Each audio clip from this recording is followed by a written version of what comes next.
So in this video, we're just gonna look at a specific type of problem that comes up in a lot of AP questions and kind of just explain how to do it. All right, so this is the type of question is they kind of put in this variable and they ask you for which value would this function be continuous? All right, basically what does that mean? All right, I could plug in a 1 for a, then I'd get 1 plus x squared and x plus 3, but that might not be continuous. I could plug in a 2 for a, I'd get 4 plus x squared over 2 times x plus 3, but that might be continuous. So I gotta find this exact value of a that is gonna make this function continuous. Right? And basically it means you're just gonna have to set up some type of specific equation and figure out what a has to be. Well, when we have a piecewise function, for one section, we're gonna have one rule, and for another section, we're gonna have a different rule. In order for this to be continuous, we need to make sure there's not a jump, because if there's a jump, we know that's one of the ways we're discontinuous. So what we want to do is pick the a value so that these two ends meet up in the middle. Well, if two things meet up, what's that mean? It means they're equal to each other. So we got to take these two different rules and make sure that they're going to be equal to each other.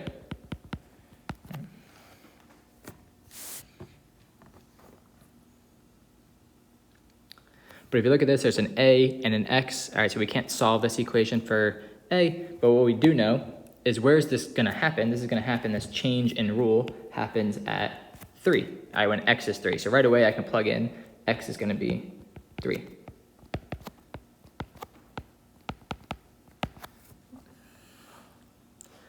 And now I can solve this equation for a. So it's going to be a squared plus 9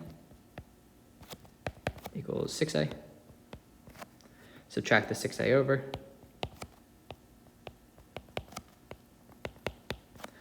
And at this point, you have a bunch of different options, but I'm going to factor it, so this ends up factoring like that. And our a value is 3. Oops.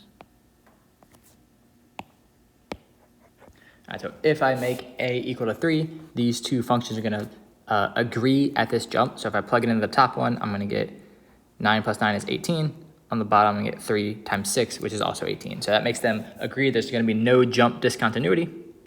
And then now that I know my functions are 3 squared plus x squared, and then 3 times x plus 3, both these rules are polynomials. So everywhere else, I don't have to worry about any weird stuff happening. So as long as I kind of glue them together at that switch, then it's going to be continuous. All right, so these functions seem really weird, all right, in practice, but really you're just going to make an equation where you set these two things equal and then figure out what that a value would be to make them agree at the switch. All right, so same thing, for which value of c will the following function be continuous?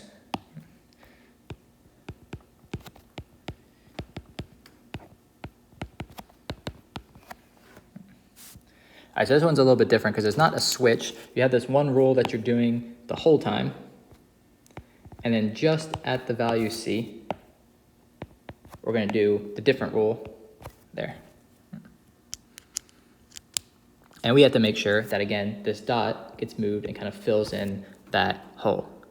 So we needed, so what should happen at 0 for this one, and then make the should equal to c. All right, so really for this one, slightly different. What we need to do is make sure that this is going to be true, that the limit as x approaches 0 of sine of 3x over 6x is equal to c. Because the value that should happen at 0 for this thing, we want to actually be c. We're kind of filling in that hole. This is kind of like that removable discontinuity thing. We're going to fill in the hole that would happen at sine of 3x over 6x with c, and that's going to make it continuous.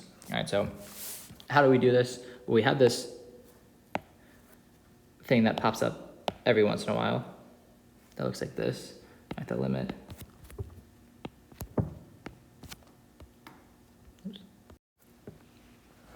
We have this limit as x approaches 0 of sine of x over x, that's equal to 1.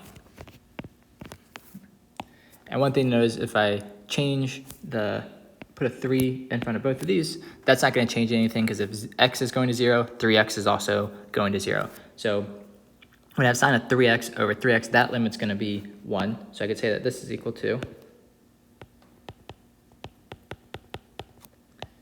The sine of 3x is the kind of important part on the top.